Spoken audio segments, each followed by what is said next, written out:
Imagine Northern Ireland scale. More than 16% of everyday grocery items were unavailable to shoppers across the United Kingdom this morning. According to national retail polling, in multiple cities, shelves showed the same pattern. Not empty stores, but consistent gaps across essentials. 42% of shoppers report walking out without completing purchases when this happens. This is not panic yet. It is repetition, and repetition changes behaviour. The question is simple. How long does this stay manageable before trust finally gives way?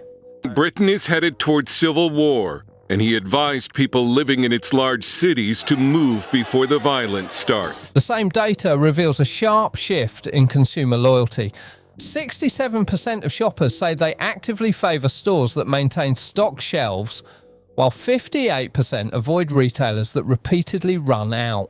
These numbers reflect a withdrawal of trust. Consumers are no longer adapting to the system, they are judging it.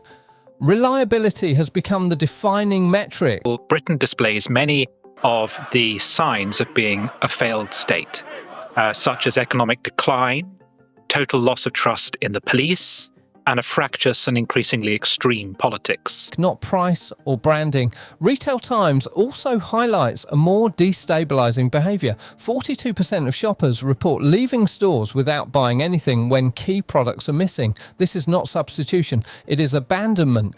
Every abandoned trip compounds frustration, amplifies word of mouth, and reinforces the perception that supply is no longer dependable. The economic signal is clear, even if it remains publicly downplayed. I think there is a widespread consensus in the country that Britain is a nation in decline, economically, demographically, and culturally. Despite these patterns, expectations remain unchanged. 86% of shoppers still expect core items to be available on every visit. That expectation collides directly with how modern UK supply chains operate.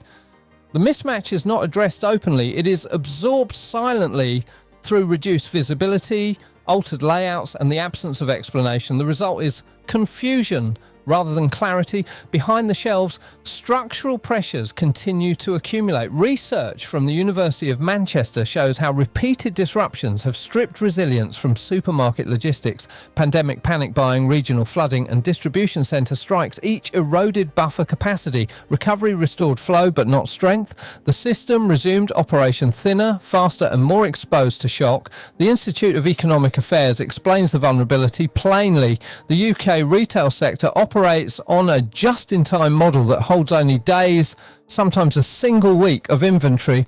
Under normal demand, it appears efficient. Under sudden behavioural change, it collapses visibly.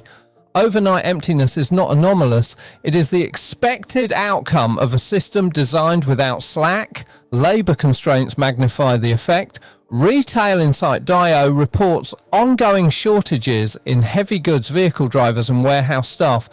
National supply may exist, but regional movement falters. When logistics lag even briefly, shelves empty immediately. The consumer does not see upstream availability. They see absence. Absence is interpreted as failure, regardless of explanation. Consumer psychology then accelerates the breakdown. Research cited by RTE confirms that empty shelves generate anxiety independent of actual scarcity. Visual gaps trigger defensive behaviour. Media imagery compounds it. City Research Online shows that images of empty aisles amplify fear and convert perception into demand surges, making shortages real even when they were initially only apparent. Historical precedent reinforces the pattern.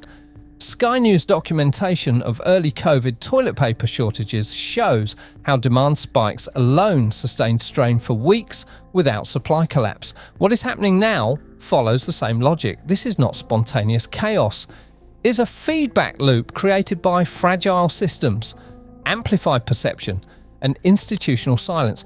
Overnight emptiness is the symptom. Trust erosion is the cause. The economic damage begins quietly long before it becomes visible on balance sheets. When shelves remain empty, consumer loyalty erodes faster than pricing power or brand identity. Retail Times data shows that shoppers do not simply adjust expectations. They leave, they switch stores, they break habits built over years. This loss is not temporary. Once trust dissolves, it rarely returns at scale. Retailers facing persistent availability gaps are not losing transactions. They are losing customers. RetailInsight.io quantifies the impact with precision. Poor stock availability contributes to an estimated 8% revenue loss for some retailers. This loss comes from abandoned baskets, incomplete trips, and unmet demand that never converts. These are not marginal figures.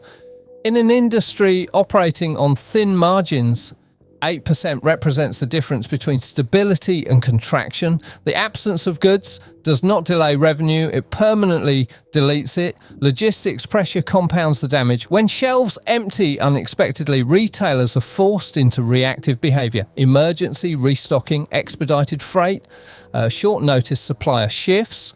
RetailInsight.io notes that these measures carry premium costs. Transport rates rise, warehousing fees increase over time, accumulates, efficiency collapses under urgency. The same system designed to minimize costs under calm conditions becomes expensive under stress. Large chains absorb these costs unevenly. Independent shops, smaller suppliers, and regional distributors bear disproportionate strain. When mainstream retailers prioritize high-demand items, smaller operators lose access to stock entirely. Vulnerable consumers follow the same pattern. Those without flexibility, transport, or alternative stores face reduced access first. Inequality widens quietly, embedded in logistics decisions rather than policy statements. This imbalance reshapes the retail landscape. Dominant chains consolidate power by securing priority supply, while independents struggle to compete. Choice narrows, resilience weakens. What appears as efficiency is in fact concentration. The system becomes faster but more brittle. When disruption hits again, fewer actors remain capable of absorbing shock. Government and government. Retailer responses have followed a familiar script. During previous crises, supermarkets collectively appealed for moderation. Reuters documented repeated public statements urging calm, assuring the public that supply chains remain secure. These messages emphasized responsibility while avoiding structural disclosure. They were designed to soothe behavior without revealing fragility. The result was temporary compliance, followed by renewed demand surges. Behind the scenes, retailers invested in predictive technology. Research from the University of Manchester highlights experimentation with analytics models designed to forecast shortages and optimize stock movement during disruption. These systems improved reaction time but did not alter underlying constraints. Prediction cannot replace buffer capacity. Algorithms cannot manufacture slack where none exists. Purchase limits returned as a visible control mechanism. During the 2020 pandemic, major chains imposed caps on essential items to slow depletion. Wikipedia documents these measures as effective in dampening extreme behavior, yet limits signal crisis rather than confidence. They reinforce the perception that supply is threatened, even when intended to stabilize distribution. Debate persists over the role of government intervention. Some argue that state coordination is required to stabilize signals, regulate communication, and prevent behavioural cascades. Others insist that private logistics remain best positioned to respond dynamically. What remains unresolved is accountability. When availability fails, responsibility disperses across institutions, leaving no clear owner of the outcome. Public messaging continues to prioritise reassurance over explanation. Statements emphasise national supply without addressing local absence. The gap between macro assurance and micro experience widens. Consumers encounter empty shelves while being told nothing is wrong. This contradiction accelerates distrust faster than any shortage statistic. Societal perspectives diverge sharply. Consumer advocacy groups argue that empty shelves reveal deeper structural fragility within supply chains optimized for cost rather than continuity. They call for investment in resilience, redundancy, and transparency. Their position frames availability as a public good rather than a market variable. Retail analysts counter with realism. According to the Institute of Economic Affairs, maintaining always stocked aisles would require costly buffer inventories that undermine efficiency. Excess stock raises prices. Storage increases waste. Flexibility declines. From this view, consumer expectations are misaligned with economic reality. Reliability carries a price few are willing to pay. Economists add another layer. Panic buying is not framed as irrational.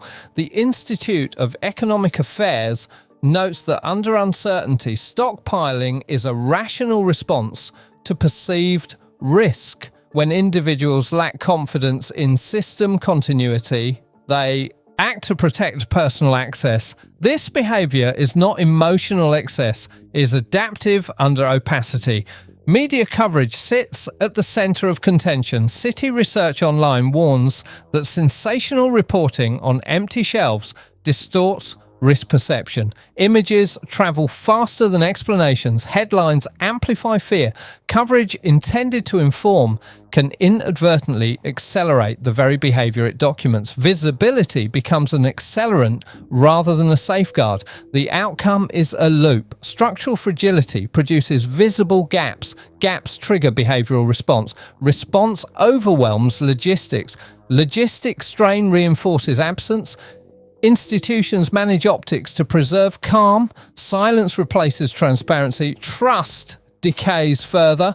What is unfolding is not a retail anomaly, it is a systems problem. Economic pressure, institutional messaging, behavioural psychology, and information control intersect at the shelf level. The empty aisle becomes a data point loaded with meaning far beyond inventory. This moment will not be remembered for missing products. It will be dissected as an example of how efficiency without resilience collapses under pressure, how communication without disclosure erodes confidence, how institutions prioritise narrative stability over operational honesty. The broader consequence is not scarcity, it is skepticism. When people stop believing assurances, behaviour hardens, markets lose elasticity, systems lose legitimacy, the shelves will refill. That is inevitable. What remains uncertain is whether trust will follow.